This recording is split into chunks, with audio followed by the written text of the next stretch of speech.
Dans ce problème, c'est un traîneau qui est attaché après un poteau. Et le traîneau, vraiment, il est sur un plan incliné qui fait 25 degrés par rapport à l'horizontale. Et là, on veut connaître la tension, donc la force de tension dans la corde. Puis on veut aussi avoir la force normale. Quand on a des problèmes avec des plans inclinés comme ça, l'axe, on s'assure toujours que l'axe des X soit parallèle au plan. Donc, finalement, l'axe des Y va être perpendiculaire au plan. Alors, si, par exemple, ici, on va s'assurer que ça soit, je vais refaire ici le diagramme. Donc, ça, c'est notre traîneau. On va s'assurer que nos X, nos Y soient par là. Donc, Y, comme ça, puis X par là. Et là, la force de tension, c'est la force qui est dans la corde. Donc, c'est celle-là ici, Ft. La force normale, c'est tout le temps perpendiculaire à la surface sur laquelle l'objet est placé. Ça veut dire que ça va être le long du Y ici. Donc, Fn, ça va être ça comme ça. Mais le FG, faut pas oublier que ça, le terre, le centre de la Terre, c'est par là. Donc, le FG va être comme ça. Donc, le FG va être comme ça. Vraiment.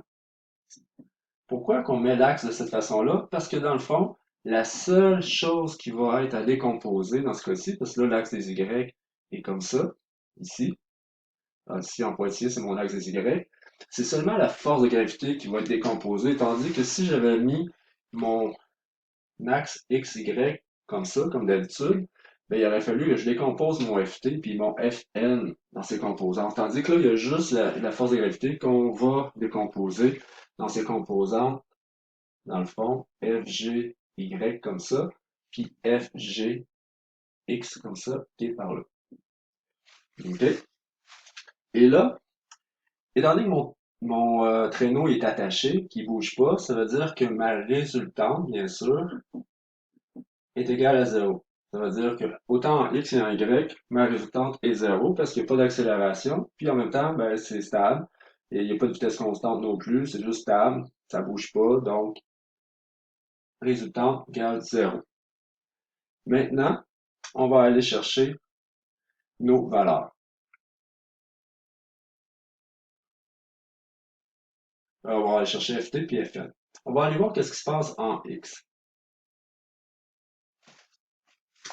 En X, ben déjà, c'est égal à zéro, le résultat. Donc, on peut déjà se mettre ça. Qu'est-ce qu'on retrouve en X? Ben, on va retrouver notre Ft, qui est ici, puis le Fgx.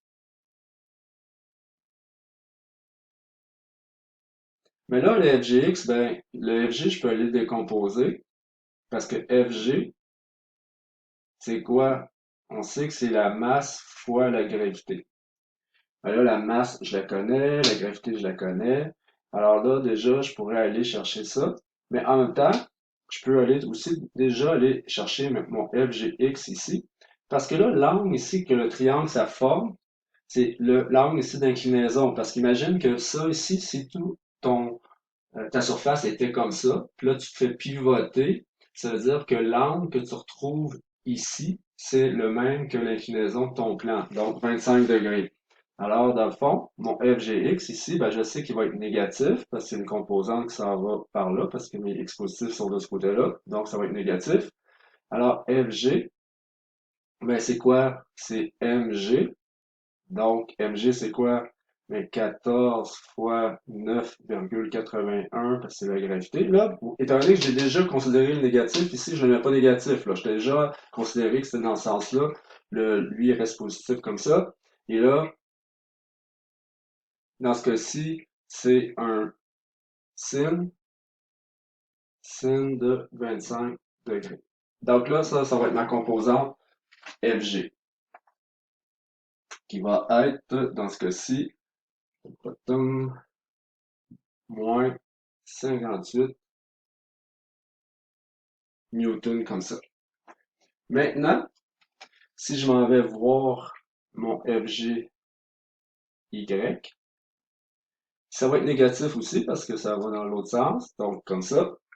Négatif quoi? 14 fois 9,81.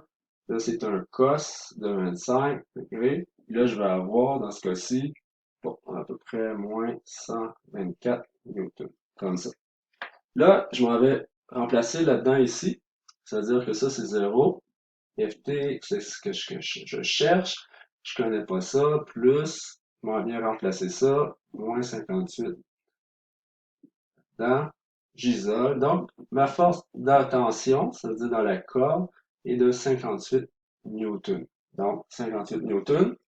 Et là, en Y, on va voir qu'est-ce qui se passe en Y. Ça bouge pas, donc 0, aucune accélération. En Y, j'ai quoi? J'ai Fn qui additionne FGY. 0, Fn, je le connais pas, ce que je cherche, plus FGY, c'est moins 124, comme ça. Donc, Fn égale 124 newtons. Alors, la force de tension, on va dire calcul l'intensité. Là, l'intensité, on veut juste avoir la valeur, on veut pas avoir de direction. Donc, la tension dans la corde est de 58 newtons, comme ça. Puis là, bien sûr, là, les chiffres significatifs pour le 224, ici, ça va devenir 120 newtons ou 1,2 fois 10 à la 2 newtons. Et là, on va dire que la force normale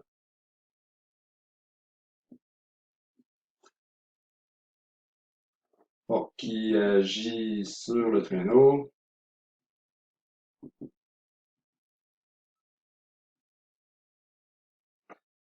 est de 1,2 fois 10 à la 2 newtons. Comme ça. Donc là, j'ai mes deux petites phrases conclusion.